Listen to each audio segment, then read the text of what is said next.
alegria! Tudo bem com vocês? Eu sou Ricardo Ferreira, professor de artes cênicas. E hoje eu estou aqui para falar com vocês a respeito de teatro e máscaras. Vocês sabiam que no início do teatro os atores encenavam utilizando máscaras? Mas eu não estou falando desse tipo de máscara que nós estamos utilizando devido à pandemia da Covid. Estou falando sobre máscaras teatrais. Fiquem aí que eu já volto para explicar tudinho para vocês. Bom, galera, antes de eu começar a aula, eu vou me descrever. Eu sou um homem, tenho a pele clara, cabelos castanhos curtos, olhos castanhos, nariz médio e boca grande. Estou utilizando uma camisa vermelha e atrás de mim há uma estante com livros e máscaras. Com essa descrição, eu consigo ser compreendido por um grupo maior de pessoas que esteja assistindo a esse vídeo. Lá no início da humanidade, os seres primitivos ainda não haviam desenvolvido a fala. Então eles tiveram que criar gestos, grunhidos, gritos, códigos para que eles pudessem ser compreendidos entre os seus. Por exemplo, se um grupo saísse para uma caça e de repente se deparasse com um animal muito grande que oferecesse perigo a eles, eles poderiam com seus corpos imitar o corpo daquele animal, de repente com um grito para chamar a atenção de quem estivesse perto, e assim eles iam sendo entendidos e compreendidos. Com o tempo eles foram desenvolvendo esses códigos. E com o passar desse tempo, esses códigos deixaram de ser apenas para um aviso e também começaram a ser um tipo de diversão. Por exemplo, quando eles estavam ao redor da fogueira, eles brincavam de sombras. Sabe essas brincadeiras que a gente faz hoje? Que a gente imita um cachorrinho ou imita um pássaro?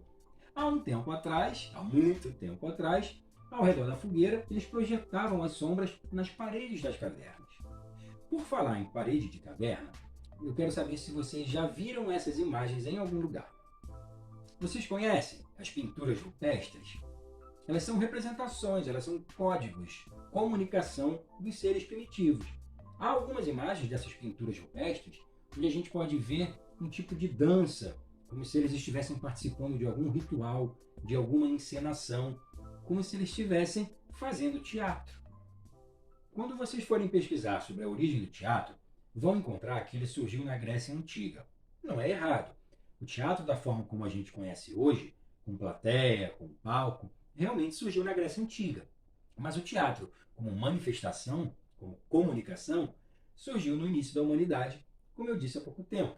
Na Grécia Antiga, todos os anos eram realizados os ditirambos, que eram rituais feitos em agradecimento a Dionísio, o deus da uva, da fertilidade, o deus da colheita. Nesses rituais, os participantes bebiam, dançavam, cantavam, declamavam poemas e utilizavam máscaras, que geralmente eram feitas com pedaços de madeira, com folha e com argila. Para manterem uma ordem, os ditirambos eram organizados em forma de coro, onde uma pessoa ficava à frente do coro, chamada corifeu, e ela ditava as frases para que o coro repetisse. E assim, todos que estavam ao redor entendiam, compreendiam, repetiam e participavam do ritual. Num ritual desses, esse corifeu, ao invés de ditar a frase para que o coro repetisse, ele vestiu a máscara e não disse a frase que tinha que ser dita, que era: "Ó Dionísio, por favor, nos dê muita fartura." Só que aí esse corifeu, espertinho, colocou a máscara e disse: "Eu sou Dionísio, eu vou lhes dar muita fartura." O corifeu, ao invés de ditar a frase, ele respondeu o coro, ou seja, ele criou um diálogo. Esse corifeu era um homem chamado Pespes. E a partir desse momento, dessa criação do diálogo, ele passou a ser considerado o primeiro ator da história do teatro ocidental. A civilização grega foi evoluindo e o teatro também. Com o surgimento do diálogo, com a utilização das máscaras, nós tivemos a origem de dois gêneros teatrais. A tragédia é o gênero dramático que trata das ações e dos problemas humanos de natureza grave. Geralmente, termina com o personagem principal morto ou sem os seus entes queridos. Por exemplo, o espetáculo Romeu e Julieta de William Shakespeare, onde o casal protagonista morre no final. Peço desculpas a quem não sabia, eu acabei dando um spoiler. A comédia é um gênero crítico burlesco e humorado, que satiriza diversos aspectos da sociedade, desde os costumes, hábitos, moral, figuras nobres, instituições políticas. Temos como exemplo o espetáculo Alto da Compadecida, de Ariano Suassuna. Se vocês não conhecem a história de João Grilo e Chicó, Pesquisem, porque vale muito a pena. Vocês já viram esse desenho em algum lugar?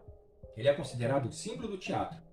Essas máscaras representam esses dois gêneros teatrais de que acabei de falar, a tragédia e a comédia. Como eu disse, a máscara acompanhou essa evolução da sociedade grega. E elas deixaram de ser apenas ritualísticas e passaram também a ser máscaras cênicas. Na Grécia Antiga, o teatro era realizado a céu aberto. E as arquibancadas eram enormes e quase sempre lotadas de pessoas. Então as máscaras eram maiores do que o rosto dos atores e elas tinham umas expressões muito características, para quem estivesse assistindo entendesse a essência daquela personagem. Além disso, no lugar onde encaixava a boca, tinha um objeto em forma de cone, para que a voz pudesse ser propagada por todo o ambiente. E assim quem estivesse sentado lá na última fileira conseguiria ver e ouvir a história daquela personagem. Uma coisa triste é que no início do teatro, mulheres e crianças não podiam encenar. Então os personagens femininos ou infantis eram realizados por atores, homens, que utilizavam máscaras dessas personagens. Graças ao universo, aos deuses do teatro, isso mudou. E hoje nós temos mulheres e crianças fazendo teatro, até porque todos e todas podem, merecem e devem fazer teatro. As máscaras foram estudadas e compreendidas como um importante objeto para o desenvolvimento do ator. Existem as máscaras inteiras, que cobrem todo o rosto. Existem as meias máscaras, que cobrem apenas a metade do rosto. Existe uma máscara que é utilizada no mundo inteiro e é conhecido como a menor máscara do mundo. Você sabe qual é? Tadã! O nariz do palhaço. Ela é considerada a menor máscara do mundo porque ela cobre apenas o nariz. Se você quer ter uma menor máscara do mundo, tem como você fazer na sua casa. Com tampinhas de produtos de limpeza, tampinha de refrigerante e até um copinho do iogurte. Você recorta essa bordinha, faz um furinho, passa um fio de nylon e vê como é que fica. Maneiro, né? Também temos a opção de fazer com caixa de ovos. Você pode recortar esse pedacinho aqui, pinta, olha como é que fica. Aqui no Brasil existem grupos que estudam e desenvolvem a linguagem da máscara teatral. O grupo teatral Moitará, fundado em 1988 por Vinícius Fonseca e Erika Rettel, e a Companhia dos Bondrés, fundada em 2008 pela atriz e diretora Fabiana de Melo e Souza. Bom, galera, na aula de hoje nós falamos sobre a origem do teatro lá no início da humanidade, com gestos, com unidos, com formas de se comunicarem. Falamos sobre as brincadeiras de sombra ao redor da fogueira. Falamos das pinturas rupestres, de rituais, de danças, da utilização de máscaras enquanto ritual e enquanto cena. Falamos de Tespes, considerado o primeiro ator do teatro ocidental. Falamos sobre a menor máscara do mundo. E eu deixei como exemplo para vocês dois grupos que desenvolvem a linguagem da máscara teatral. O grupo teatral Moitará e a Companhia dos Bondrés. Se vocês quiserem e puderem pesquisar a respeito desses grupos, vocês vão encontrar um material muito rico e muito interessante.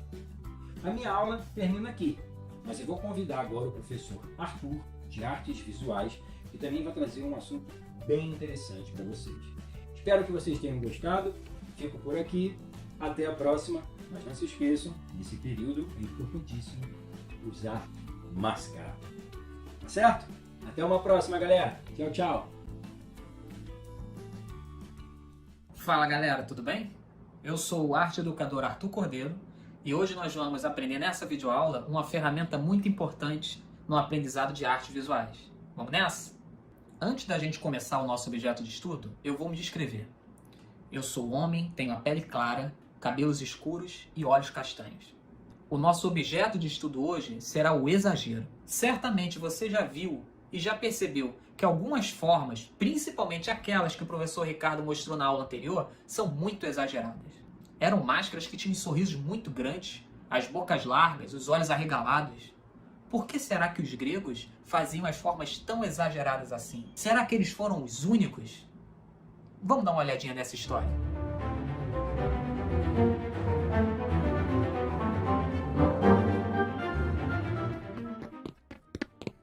Eu sou o Ed e quero saber o meu destino. Eu sou o Oráculo de Delfos. Ouça com muita atenção, Édipo. Ouça muito claramente. Caramba, Sócrates. A gente chegou muito atrasado.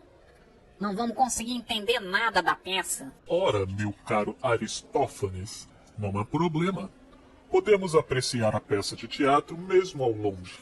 Mas eu não tô entendendo o que eles estão falando. Nós estamos muito distantes.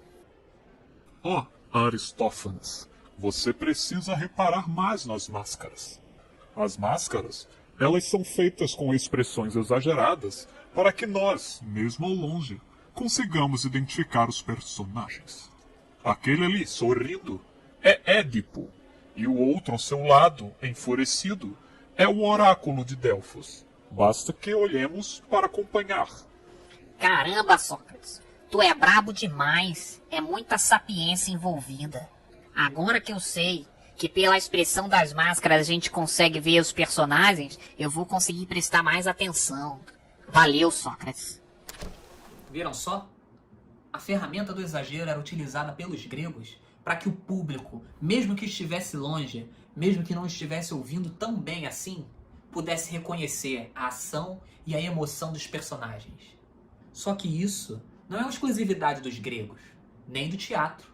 Por todas as áreas de artes visuais, o exagero é uma ferramenta muito utilizada para a comunicação. Na pintura, seja no desenho, na escultura, no cinema, até mesmo na TV. Vai dizer para mim que você nunca notou que às vezes no final da novela eles chegam até a congelar um momento da cena para você prestar mais atenção. Parece muito fácil, né? Mas não é. Não deixa se enganar.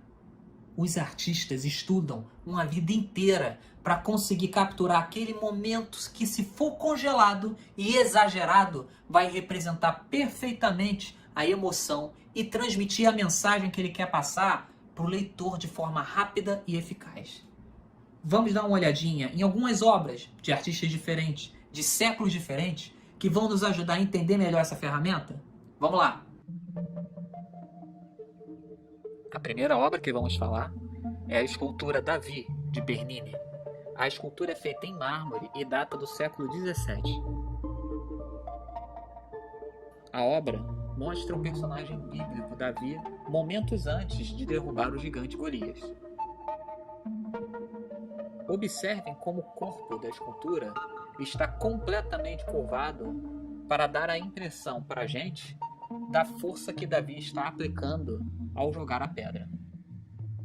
Vamos reparar também na expressão do rosto de Davi. Os olhos estão bem maiores que o normal e a boca está cerrada, fazendo força de uma maneira impossível de um ser humano conseguir executar. Tudo isso deixa a obra mais comunicativa sobre o que Bernini quis expressar do vigor e da juventude de Davi. A próxima obra que vamos ver é a pintura Os Operários, de Tarsila do Amaral. Vamos observar atentamente as expressões dos rostos que são representadas nessa pintura. Tarsila expressa o sentimento de insatisfação dos operários colocando um por cima do outro, olhando diretamente para a câmera de maneira triste. Para aumentar ainda mais o contraste, enquanto os trabalhadores aqui à frente parecem descontentes e cansados, a fábrica parece trabalhar a todo vapor. É isso aí, galera. Na aula de hoje, nós estudamos a ferramenta do exagero. Vimos que ela é utilizada por artistas de diferentes séculos, de diferentes lugares, mas sempre com o mesmo propósito, que é transmitir melhor, de forma mais eficaz e rápida, para o leitor da obra. Com essa aula, espero que vocês tenham desenvolvido melhor o olhar de vocês para perceber quando os artistas vão utilizar essa ferramenta do exagero. Bom, espero vocês na nossa próxima videoaula. Enquanto isso, fique em casa. Até a próxima!